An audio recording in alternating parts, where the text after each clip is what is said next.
Hi everybody. Today I want to talk about how the Prophet Muhammad sallallahu alaihi wasallam was a women's rights champion. Now, when you mention the word Islam, not a lot of people would associate the words women's rights with it, although that's a huge disservice done to this religion. The first person to ever advocate and call for women's rights in history was not a lady, it was not somebody born in the 21st century, it was a simple man from 7th century Arabia. The first person to ever champion women's rights was actually the Prophet Muhammad sallallahu alaihi wasallam. Now, when it comes to women in Islam, I could go on and on about many things.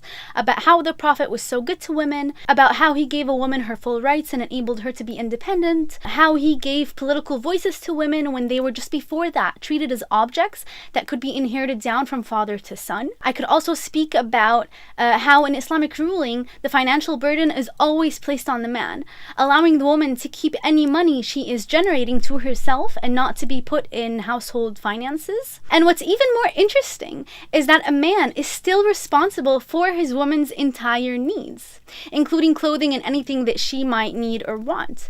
And then after all her needs are met and she doesn't need anything anymore, her money is still hers to keep as extra to do whatever she wants with it. So subhanAllah, look at how Islam is tutoring men and teaching them to be so generous with their women. Early Islamic scholars have actually said that if men fully understood the rights of women in Islam, every man would wish that he was a woman. Now, let's take a look into the lives of the two main female role models in Islamic history, Khadija and Aisha. So what kind of women were these two ladies? Khadija radiallahu anha was a very skilled merchant. She had trade that spread across Mecca, Yemen, and Syria.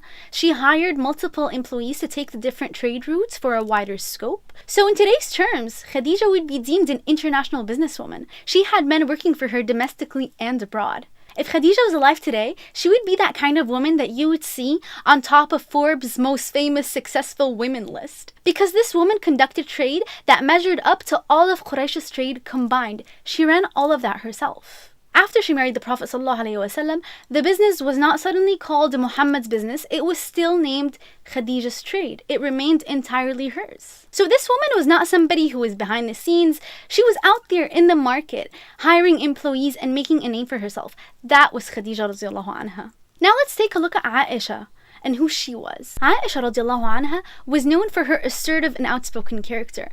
During a battle in Muslim history, she came out riding a camel, leading the army troops. The Prophet ﷺ granted her authority by telling the Muslim community to consult her in any matter during his absence. After his death, she went on to become one of the most distinguished scholars of her time. So this woman was a stateswoman, she was a scholar, and she was a judge. Aisha was not some silent partner. She was opinionated and she was highly respected in the Muslim community. It's quite unfortunate that some people try to put Muslim women in the silent, obedient wife box. That's not what Islam was calling for at all. In fact, it's the exact opposite. If these two women are the role models that we have to look up to, what are Muslim women supposed to look like today? One of them was an international businesswoman who shattered glass ceilings, and the other one was an academic who taught the entire community. I don't know about you, but this really inspires me and encourages me to be a more productive Muslim woman because I know for a fact that Islam really values my worth and my input in society.